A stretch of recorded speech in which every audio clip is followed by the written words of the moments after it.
शिवस्वरूप सद्गुरू जनार्दन स्वामी गुरुमाऊलीच्या कृपेने भगवान आशुतोष महामृत्युंजय सर्व ऐश्वराच्या पुण्यसलिले भगवती नर्मदमाईच्या परमकृपेने चाललेल्या श्री नर्मदा परिक्रम या यात्रेच्या निमित्तानं श्री क्षेत्र हरिहर ज्यांना बद्रिकाश्रम म्हणतात, जे नारायणला गेले असतील तर भाग्यवानच आहे, नसन गेले बिचारे गोरगरीब, त्यांच्यासाठी हे बद्रीनारायण क्षेत्र आहे. इथं हरिहर दोन्ही पण आहे, अर्धनारी नटेश्वर पण आहे, हरिहराची पण एक मूर्ती आहे. मुळातच ज्याच्या अंतःकरणातून भेद गेला ते संत असतात, साधू असतात. या ठिकाणचे श्री श्री 1008 महामंडलेश्वर जी महाराज आपल्या जनार्दन स्वामींच्या पुण्यतिथीला येऊन गेलेले आहेत. त्यांचा मुंबईला पण आश्रम आहे वेलेपारला, तिथं पण जनार्दन स्वामी गेलेले आहेत. ही मंडळी विद्वान असते, शिकलेले असतात, आचार्य झालेले असतात. 8-8, 10-10 वर्ष वेदांताचं म्हणा, एखाद्या न्यायशास्त्राचा म्हणा किंवा मीमांसाशास्त्राचा म्हणा अभ्यास करतात. आणि नंतर मग कथा, प्रवचन, कीर्तन अशा प्रकारचा उपक्रम करून एवढं मोठं ही दक्षिण वाहिनी नर्मदामाई आहे. इथं आता विलाज नाही, इथं पात्रतेचं फार खोल आहेत. एवढं दुर्गम भागामध्ये महाराज एवढं मोठं आश्रम बांधणं सोपी गोष्ट नाही. शिवाय आणखीन गावातलं कुठं कोण आहे, इकडं गाव नाही, इकडं गाव नाही. आणि सगळे गावातले लोक तरी काय करतील, सगळे गरीब लोक आहेत बिचारे आपल्यासारखे. शेती करणारी मंडळी आहे ना, अशा या भागामध्ये एवढं मोठं आश्रम उभारणं सोपी गोष्ट नाही. माझ्या माहितीप्रमाणे इथून तर आज गंगामाईपर्यंत घाट होता, नर्मदामाईपर्यंत अर्धा घाट वाहून गेलं तर कमीत कमी 2-3 कोटीचं तरी नुकसान असेल. ते एवढा मोठा घाट वाहून जाणं सोपी गोष्ट नाही. किती पाणी असेल ते, या पायऱ्यापर्यंत पाणी म्हणल्यानंतर याच 78 पायऱ्या आहेत. एकदाच परत आंघोळीला मला तर अवघड झालं. आणि म्हणून देव ही मंडळी अभ्यासू असतात, मोठमोठे आचार्य महामंडलेश्वर झालेले असतात. आपण तर सर्वसामान्य आहेत, एक जनार्दन स्वामीच्या गुरुकुलातील एक विद्यार्थी आहेत. पण गुरुमाऊलीची परंपरा चालवली पाहिजे. जसं ते त्यांच्या गुरुदेवांची परंपरा चालली, त्यात ज्ञानार्जन करतात, तसं आपणही आपल्या सद्गुरुदेवांची, आपलं बाबाजींचं सर्व कार्य ग्रामीण भागातलं आहे. आणि ग्रामीण भागातल्या मंडळीलाच आणि परमार्थ शिकवण्याचं काम जनार्दन स्वामींनी 75 वर्ष केलं. त्यांच्या मानेरानंतर काही अंशिक होईना आपल्यावरती जबाबदारी आहे. म्हणून तीर्थ व्रत नेम धरी रे करुणा, तीर्थ करावा लावणं, काहीतरी नियम करायला लावणं, काहीतरी जपानुष्ठान करायला लावणं, जपतप अनुष्ठान करते ऋषी मुनिजन, असं आपल्या सामान्याकडून जनार्दन स्वामींनी एक करून घेतलं. महाराज यदा कदाचित आपल्या जीवनामध्ये जनार्दन स्वामी आले नसते तुमच्या आमच्या जीवनामध्ये, तर आज आपण इथं नसतो, आज कुठं दुसरीकडेच असतो महाराज. आणि म्हणून या मंडळीचे पण आपल्यावर प्रेम आहे, जनार्दन स्वामींच्या कार्यावर प्रेम आहे. त्यांनी पाहिलं भंडारात म्हणे या टँकरमध्ये काय आहे, ते 7-8 टँकर भरलेले होते. म्हणजे याच्यात आमटी आहे, 7-8 टँकर आमटी. आधी एवढं भंडारा कुठं पाहायला नाही मिळत. लाखानं लोक. स्वामीजीला असं आश्चर्य वाटलं की कमाल झाली, इतके लोक कसे काय येतात. आणि म्हणून देव हे सर्व लोक जनार्दन स्वामीला एक सत्पुरुष, दिव्य महापुरुष मानतात. आणि त्यांची परंपरा घेऊन चालायचं त्यांनी अनुवाज्ञा केली आहेत. म्हणून या सर्व महामंडलेश्वर मंडळीला त्रिवार आमच्या दशनाम संन्यासाच्या परंपरेप्रमाणे त्रिवार ओम नमो नारायण करून श्री महेशगिरीजी महाराज यांना ओम नमो नारायण करून भजनी मंडळाला जय हरी करून आपण थकून भागून येतात. आणि परत प्रवचनाला बसतात. आधीच हाऊस. तुम्हा सर्वांना माझा जय जनार्दन आहे माधवगिरी बाबाचा. बोलायला तर ताकद बाबाजी देतील तरच आहे. आता सारखं घाम येऊन राहिला. आणि घासं पण तसं काही बरोबर नाही. तरी परंतु हे हरिहर क्षेत्र आहे. आज काही वैकुंठ चतुर्दशी नाही, कारण वैकुंठ चतुर्दशी उद्या आहेत. पण आज इथं आपल्याला संधी मिळाली आहेत. अशा मूर्त्या कुठं पाहायला मिळणार आहेत? आता असं वाटतं का आत्ता बोलतील, इतक्या सुंदर मूर्तीचं हरिहराची मूर्ती आहे. म्हणून द्वादशी तिथी घातल्यामुळं प्रदोष द्वादशी दिवशी आला, त्रयोदशी आली, म्हणजे चतुर्दशी क्षयतिथीमुळं पुढं गेली, उद्या येते. बरं, उद्या असं आहे की वैकुंठ चतुर्दशी आहे आणि रात्री 5:30 नंतर त्रिपुरा पौर्णिमा सुरू होते. आणि या भागामध्ये त्रिपुरा पौर्णिमेला विशेष महत्त्व आहे. नर्मदेच्या किनारी तर सर्व दिव्याची रोषणाई करतात. अशा प्रकारचं हा उत्सव त्रिपुरा पौर्णिमेच्या प्रत्येक शिवमंदिरामध्ये फार मोठ्या प्रमाणात होतो. आणि म्हणून आता उद्याचा कार्यक्रम आपला पुढचा आहे. आणि आजच्या ह्या हरिहर क्षेत्राच्या ठिकाणी हे हरिहराचं मिलन झालं कधी, यासाठी एक कथा आहे. त्या कथेचं थोडंसं वर्णन करू, तोपर्यंत तुमचं जेवण तयार होतं. चांगली जागा आहे, पवित्र क्षेत्र आहे, दक्षिण वाहिनी आहे. पण आपल्यालाच एवढा त्रास झाला स्नान करून यायला, तर बरं तिथं घाट नाही आहे, अर्धाच घाट राहिलेला आहे आणि एकदम खोल पाणी आहे. म्हणजे सगळ्याला, आणि हे जे पाणी आहे स्नानाचं ते सुद्धा गंगामाई नर्मदा माईचंच आहे, दुसरं कोणतं पाणी. म्हणून पायऱ्याच नाही तर कसं जाताल तुम्ही? JCB चालू आहे तिकडून खाली तरी कसं तरी गेलो, स्नान केलं. आणि म्हणून इथलचं स्नानसुद्धा नर्मदा माईचंच आहे असं म्हणून. कारण नर्मदाय नमः, प्रात नर्मदाय नमोनिशी, हरगंगे हरगंगे नर्मदे हर, सगळे म्हणतच असतील म्हणा, एवढी काही थंडी नाही. तिथं नाव घेऊन जरी केलं, आवाहयामी स्थापयामी, ये आई माझ्या आणि या पाण्यामध्ये तू प्रतिष्ठित हो, अशा प्रकारची भावना असते. सप्तनद्याचं पाण्याचं जसं ब्राह्मण आवाहन करतात, तसं एखाद्या दिवस पाहिलं तर दृष्ट्वा गोदा शतम पापम, नुसती गोदावरी नदी पाहिल्यानंतर 100 जन्माचं पाप जातं. तसं ही गोदावरीची आपल्या दृष्टीनं नुसती पाहिली तरी दक्षिण वाहिनी आहे. आणि जेवढा जास्तीत जास्त जप केला, जास्तीत जास्त मौन धारण करून उपासना केली, तेवढी फलदायी आहे. म्हणून या हरिहर क्षेत्राच्या ठिकाणी अनंतकोटी ब्रह्मांड चक्रचालक भगवान श्री जनार्दन आपल्या प्रिय भक्त अर्जुनाला श्रीमद भगवद्गीतेच्या 12 म्हणजेच 12व्या अध्यायामध्ये उपासना कशी करावी त्याच्याबद्दल सांगतात. तो श्लोक आपण एक सेवेला घेऊ आणि आपली सेवा सद्गुरू जनार्दन स्वामींच्या पवित्र पावनचरणी मंत्रपुष्पांजली म्हणून समर्पित करू. श्री भगवान उवाच मया वेश्य मनो ये मां नित्ययुक्ता उपासते श्रद्धया पर्योपेतास्ते मे युक्तमामता. मया वेश्य मनो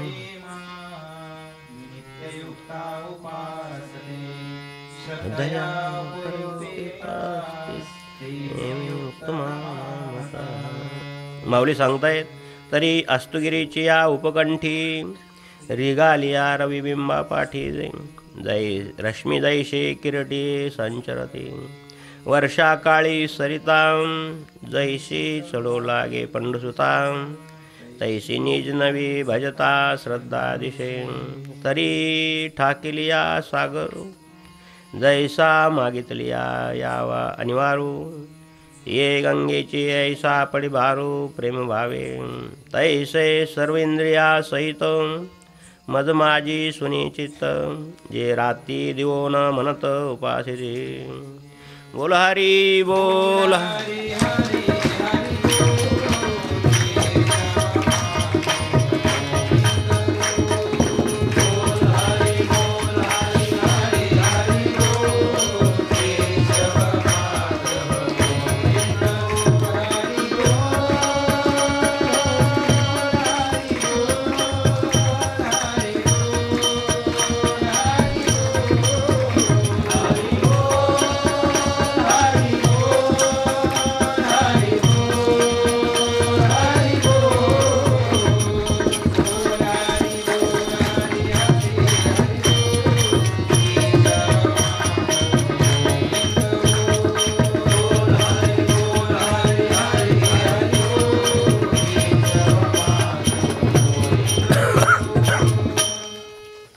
भगवान श्री जनार्दन आपल्या प्रिय भक्त अर्जुनाला श्रीमद भगवद्गीतेचे अमृत आहेत.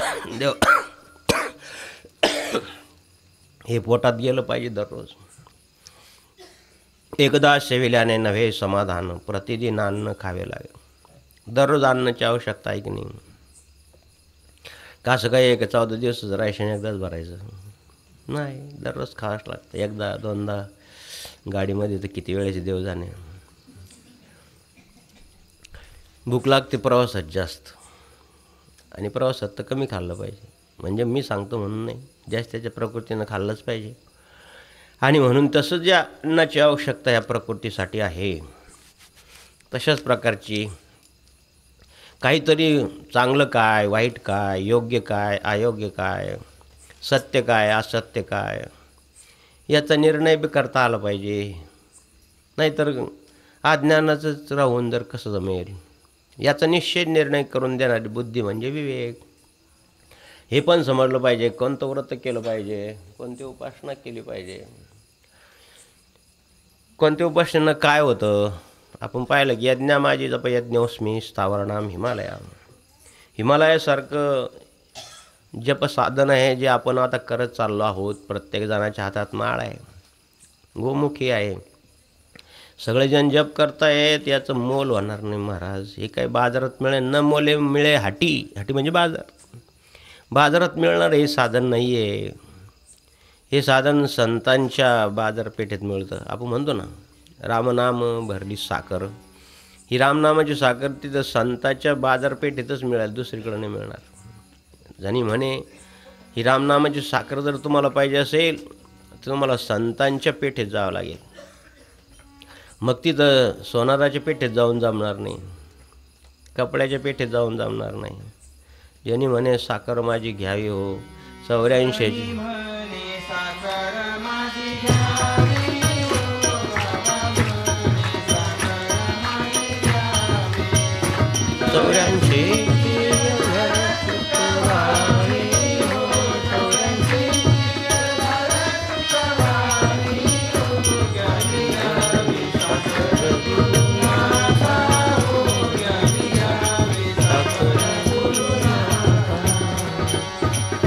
ही रामनामाची साखर दररोज खाल्ली पाहिजे.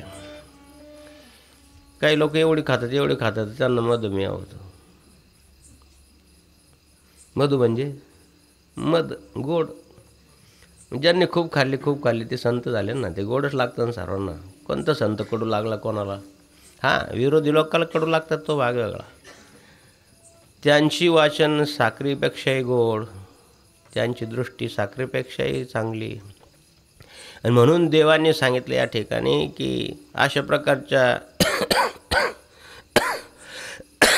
उपासना केली अर्जुना की मी त्याला प्रसन्न होतो.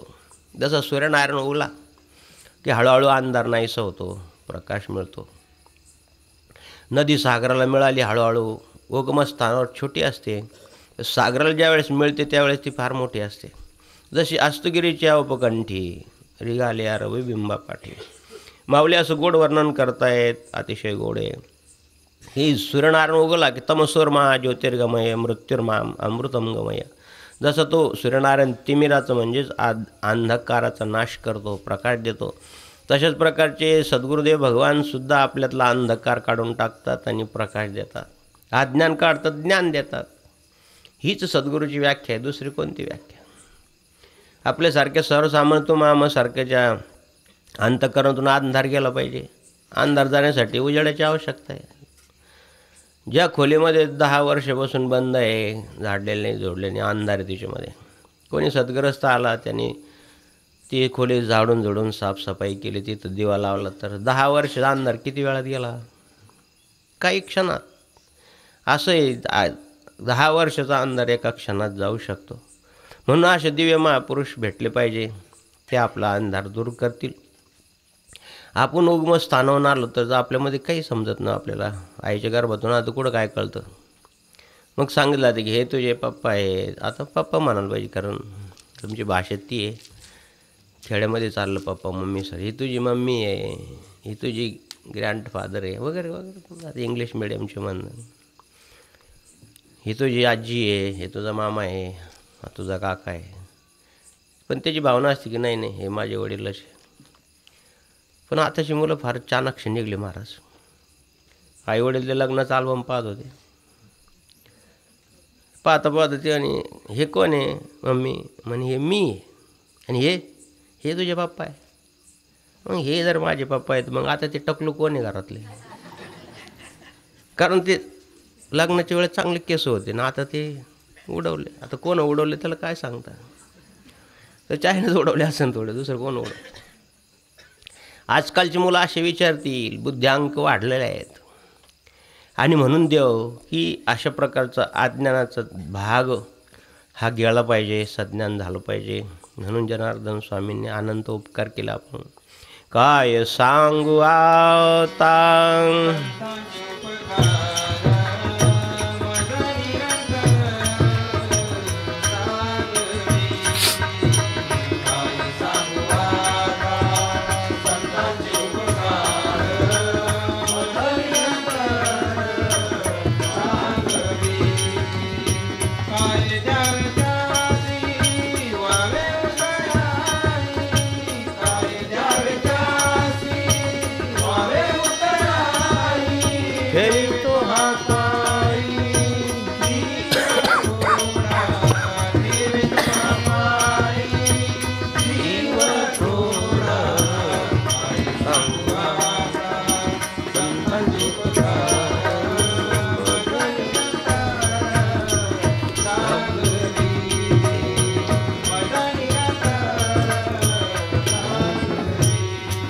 म्हणून त्यांचे अनंत अनंत उपकार आहे महाराज. म्हणून त्यांनी जे सांगितलं ते तीर्थ करायला पाहिजे, व्रत करायला पाहिजे, काहीतरी नियम करायला पाहिजे. हा त्यांचा आपल्यावर अनुग्रह आहे. हे करा बाबा हो.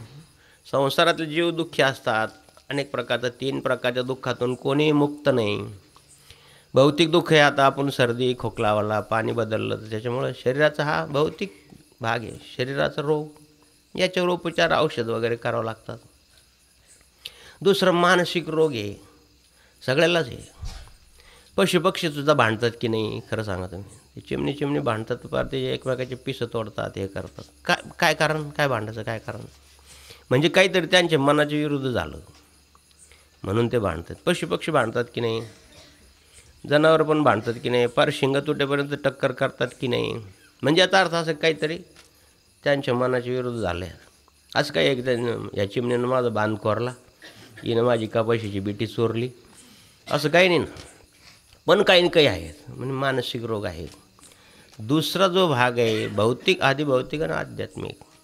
आध्यात्मिक जो ताप आहे तो संतांना असतो. बुडत हे जन न देखे डोळा, म्हणून कनवाळा येतो आम्हाला. कारण बाबा हे जन नुसतं खाणं पिणं लेणं नेसणं काबाड कष्ट करणं याच्यातच ज्यांचं जीवन चाललं. यांना चांगलं सुखाचा मार्ग कळला पाहिजे. म्हणून आपली महाराष्ट्राची भूमी संतांची भूमी आहे, ही श्रद्धेची भूमी आहे. आणि या भूमीमध्ये अनेक प्रकारचे संत होऊन गेले आणि त्यांनी आपल्याला या आध्यात्मिक दुःखापासून दूर करण्याचा प्रयत्न केला. आणि त्यामध्ये आपल्याला जनार्दन स्वामी मिळाले महाराज. आता 25 वर्ष जरी झाले त्यांना जाऊन, तरी त्यांची स्मृती अजून कायम आहे. आणि म्हणून या संतांचे उपकार भारी.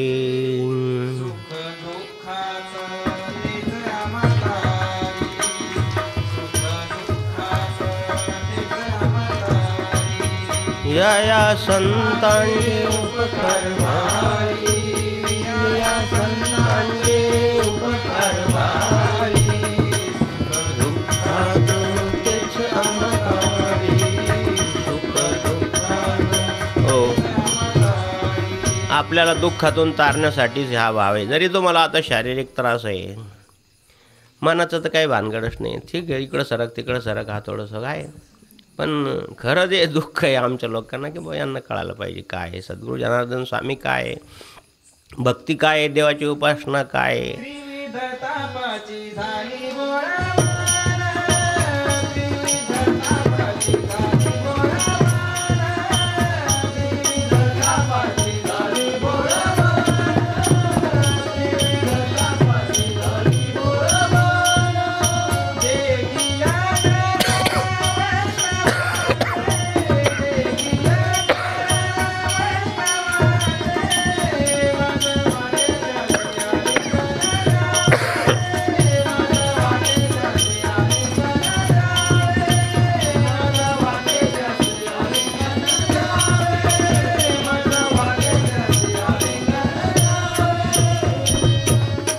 तुम्ही आता नारेश्वरून आलात, नारेश्वरला उतरले तर रंगाधूत महाराज दर्शन घेतलं. या भागातले जनार्दन स्वामींनी जसं भक्ती मार्गाचा प्रचार केला तसंच त्यांनी दत्तभक्तीचा प्रचार या भागात केला. शिकलेले होते, ब्रिटिश सरकारची नोकरी पण होती, समोर आईची मूर्ती आहे, त्यांच्या समाधीसमोर त्यांच्या आईची समाधी आहे. काय त्याग आला काय माहिती, त्यांच्या गुरु महाराजांनी प्रेरणा दिली. दत्त महाराजांनी त्यांना आईला न विचारता परिक्रमा केली नर्मदा माईची 108 दिवसात. आणि आई कुठे गेला आता ही खूप वर्षपूर्वीची गोष्ट आहे, किमान 100 वर्ष तरी असेल, कदाचित कमी जास्त असेल, माझं इसवी सन ध्यानात नाही. त्यांचं चरित्र वाचलेलं आहे. कुठे गेला त्यांचं नाव बी नारायणच होते, महाराष्ट्रीयन होते.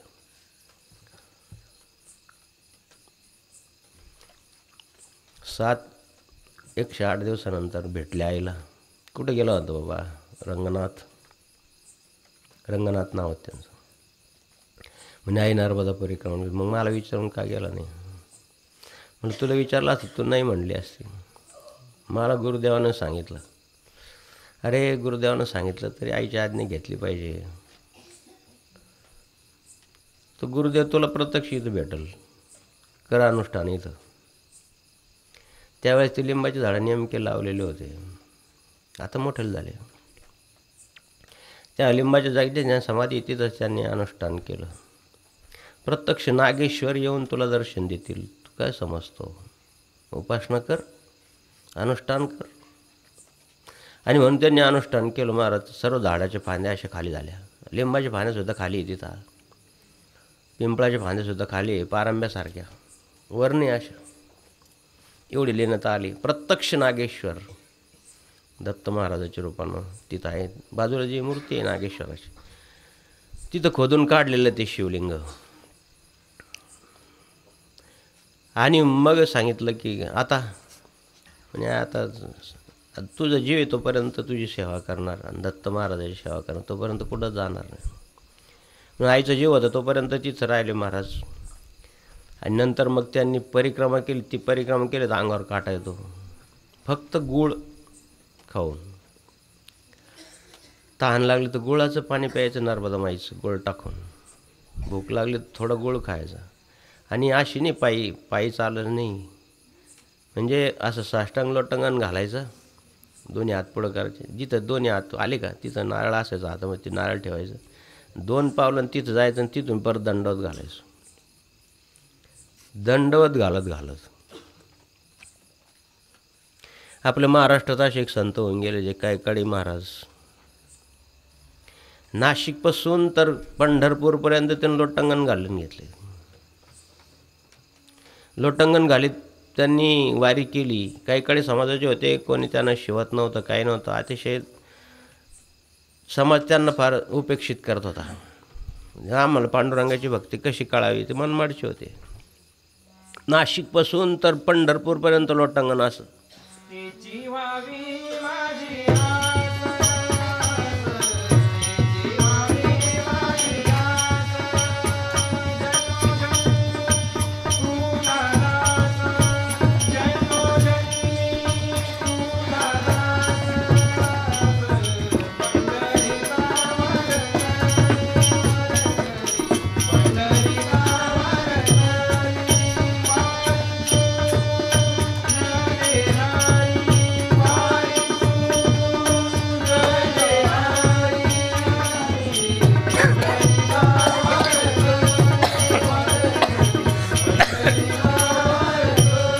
हो, कोणत्याही प्रकारची उपासना वाया जाणार नाही. देव हे मंडलेश्वर, महामंडलेश्वर, मोठमोठे काशीसारख्या ठिकाणी 8-8, 10-10 वर्ष नित्यनेमात राहून अध्ययन करतात. ते केवढी मोठी पदवी प्राप्त होते.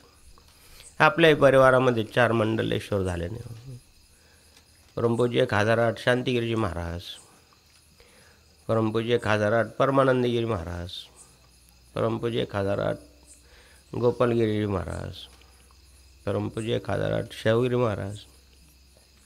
4 झालेत.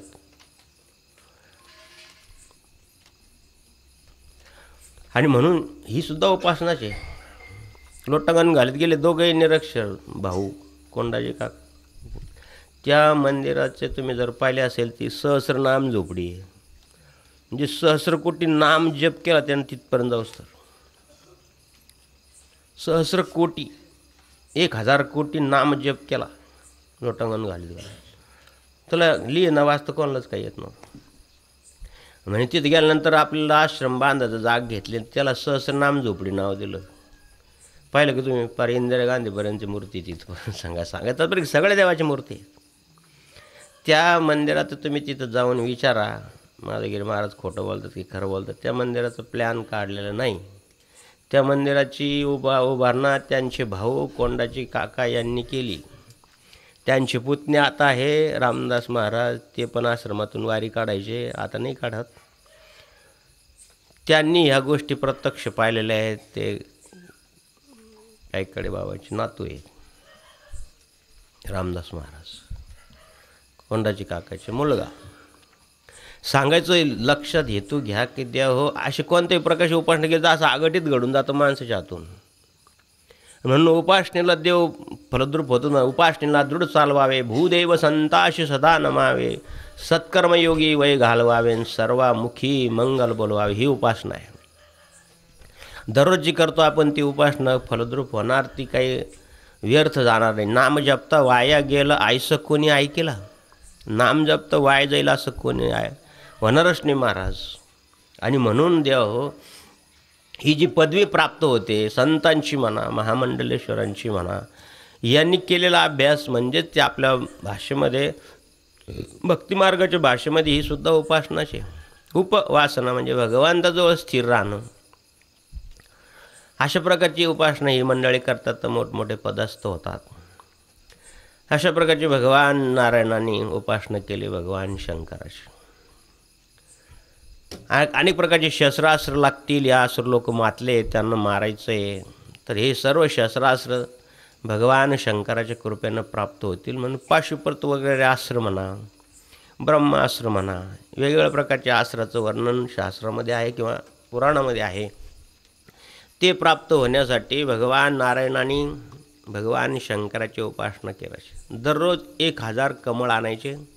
ओम नमः शिवाय, ओम नमः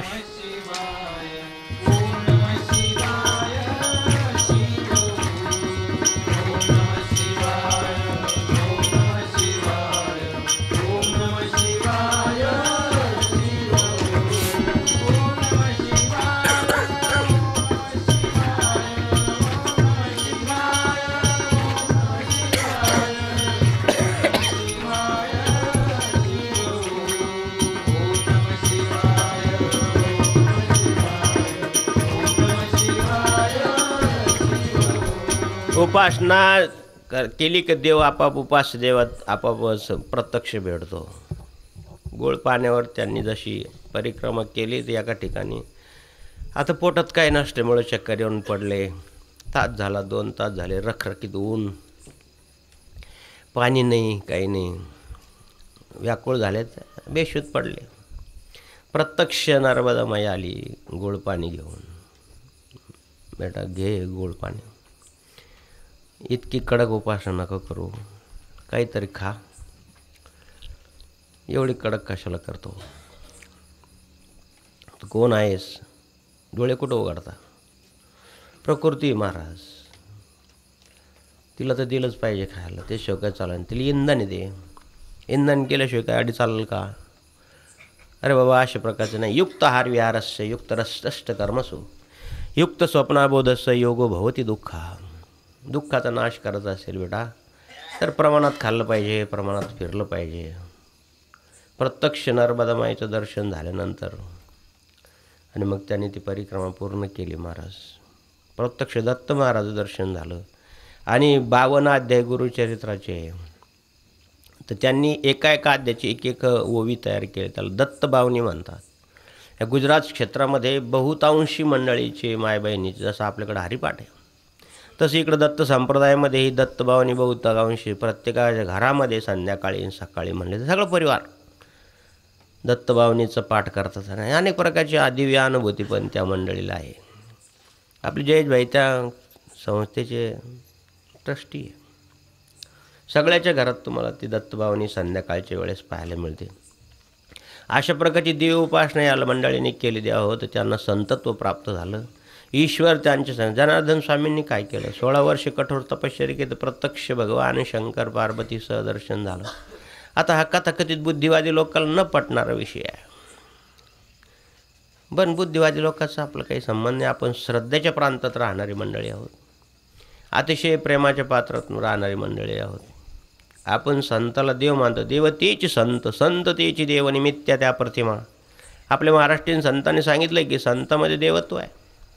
तसं वाचते ईश्वरी सर्वभूतानां हृदयस्थार्जुन तिष्ठती, प्रत्येकाच्या हृदयात तैसा हृदया माझी मी रामू असता सरसुखाचा रामू.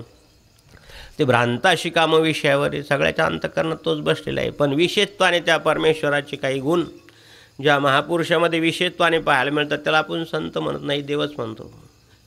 जनार्दन देवा करतो मी सेवा,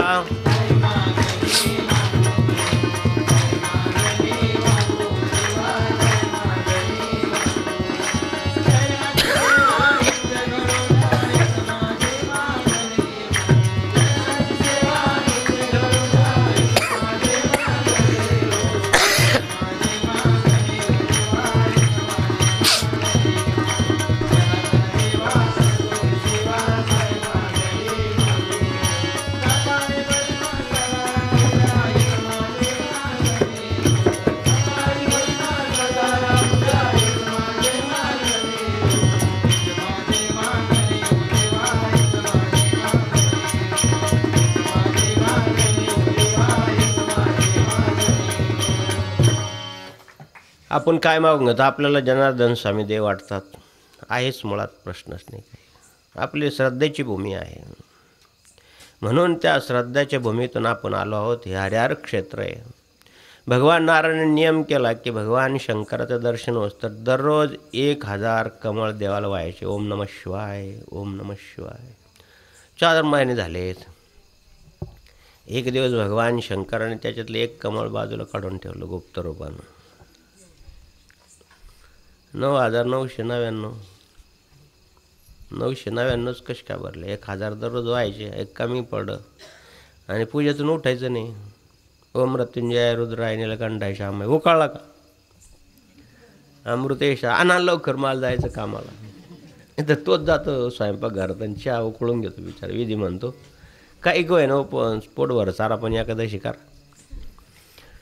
म्हणून पूजातून उठता येत नाही, पूजातून मौन सोडता येत नाही. आता हे बाबाजीचे नियम आहे महाराज, तेवढे तुम्हाला कोण शक्य नाही पाळणं. तुम्हाला शक्य नाही म्हणून जे पाळतं त्यांच्याबरोबर राहणं पाहिजे, तेच शक्य झालं पाहिजे. मात्र जे पाळतात ना त्यांच्याबरोबर राहिलं पाहिजे. अर्जुनाला खूप नियम सांगितलं. मी कृष्णबोध वाचा, छोटं पुस्तक आहे. देवाला सांगितलं इतके देवा शक्य नाही बा माझ्याकडे, मी संसारी माणूस, एवढे नियम माझ्याकडून पाळणं गेलं शक्य नाही.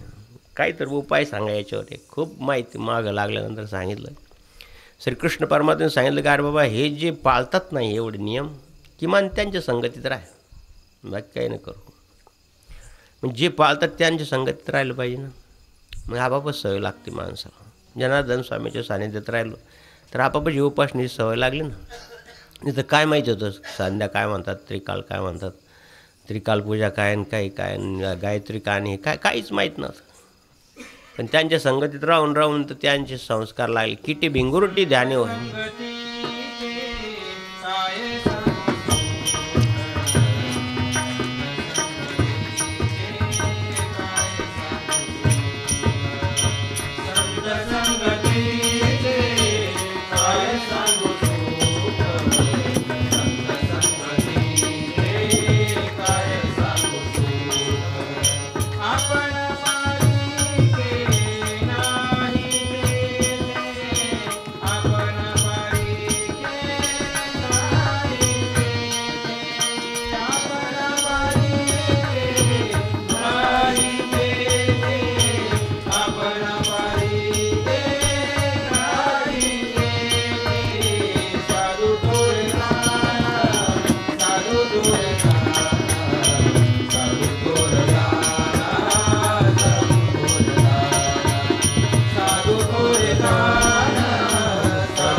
पहिली भेट जनार्दन स्वामींची, सांगायला काही हरकत नाही, तुमची श्रद्धा वाढावी म्हणून सांगता. कुठलं रे बेटा?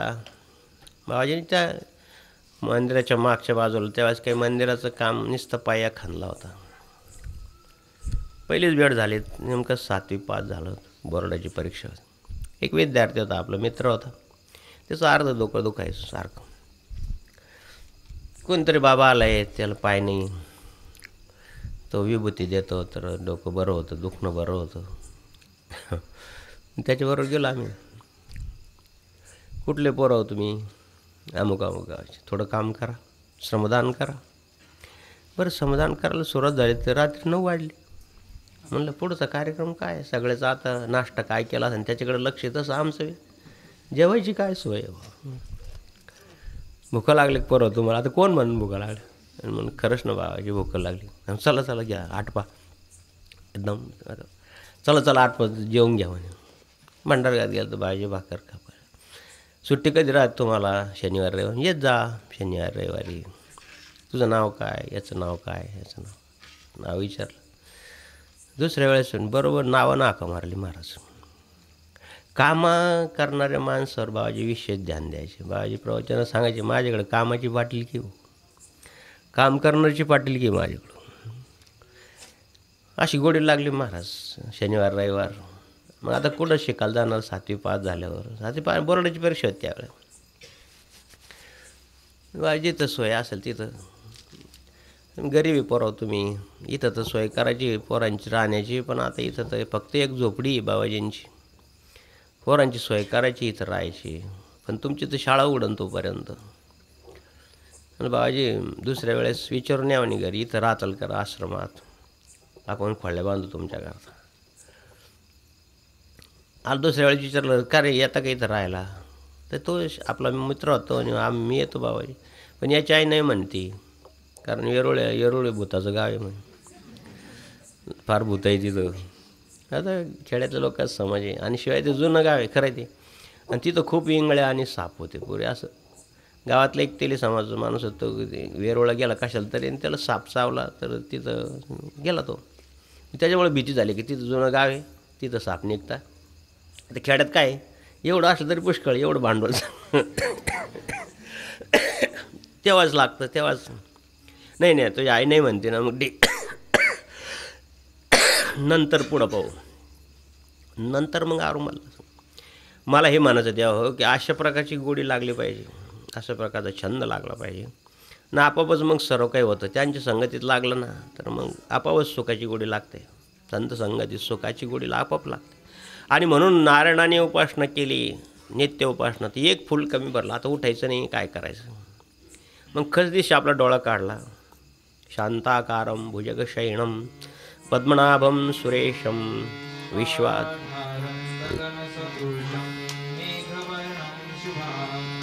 लक्ष्मीकान्तं कमलनयनं योगभिर्ध्यानगम्यं वंदे विष्णू भवभयहरणं. डोळ्याला सुद्धा कमळ म्हणलेलं आहे, कमलनयनम. ज्याचे डोळे चांगले असतील त्याला कमलनयन म्हणतात. डोळ्याला विशिष्ट प्रकारचा आकार आहे, कमळाच्या पाकळीसारखा. म्हणून देवाने आपला डोळा काढला. मला जसं गोरक्षाने डोळा काढून त्या बाईला दिला, तिच्याकडून त्या उडदाचे वडे मागून घेतले गुरुदेवांकरता. आता उठायचं नाही म्हणून डोळा काढला आणि पिंडीवर ठेवून दिला. कमलनयनम. कमल म्हणजे कमळासारखं नयन असलेले भगवान नारायणाने डोळा काढून दिल्यानंतर भगवान शंकर प्रगट झाले. ज्या दिवशी पिंडीतून प्रगट झाले ती वैकुंठ चतुर्दशी, हरिहराचं मिलन. नारायणा, तू माझी भक्ती केलीस बाबा, आज मला जो तुळशीजळ वाहील आणि भगवान नारायणाला जो बिल्लूपत्र वाहील, दोघांची भेट होईल, अशा ठिकाणी पूजा करणं.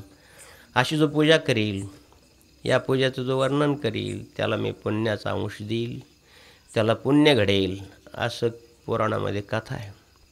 या हरिहराचं ऐक्य, दोन्ही देव एकच आहे. हरिहरा तुम्ही नका मानो भेद, एक वेलांटीचा फेर. हरि आणि हारात एक वेलांटीचं फरक आहे बघ, दुसरं काही नाही. गोडी साखरेच्या ठाई.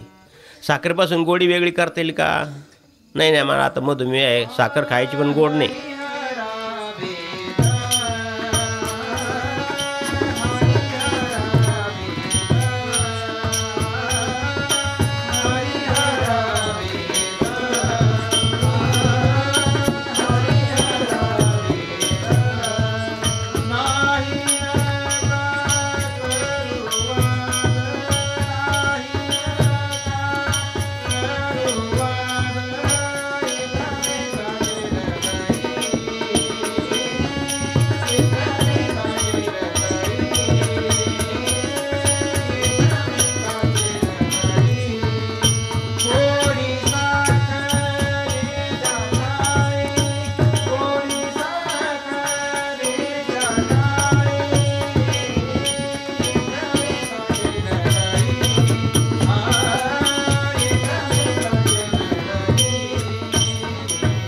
साखरेपासून जशी त्याची गोडी वेगळी करता येत नाही तसं या दोघांना वेगळं करता येत नाही. हो असं ज्याचं भेद गेला आहे.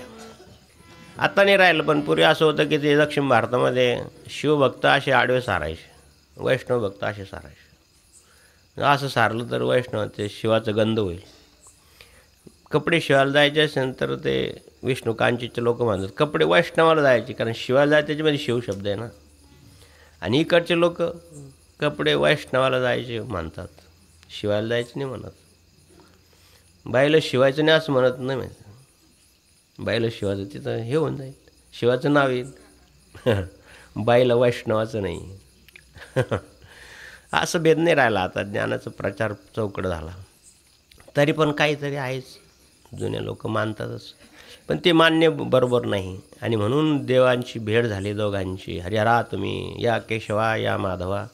अशा प्रकारचे केशव आणि माधव हे दोन नावं भगवान शंकरांनी आणि भगवान नारायणाला दिले. म्हणून या दोन नावाची विशेष महत्त्व आहे. केशव क्लेशनाशाय दुःखनाशाय माधव. चंद्रकांत नावाच्या ग्रंथामध्ये बाबाजीने जो श्लोक घेतला आहे नित्यनिमितीमध्ये, त्यामध्ये केशव क्लेशनाश आहे. तुम्हाला अगोदर सांगितले की 3 प्रकारच्या दुःखाचा नाश केशव आणि माधव नावाचं भगवंताचं नावाचं स्मरण केलं.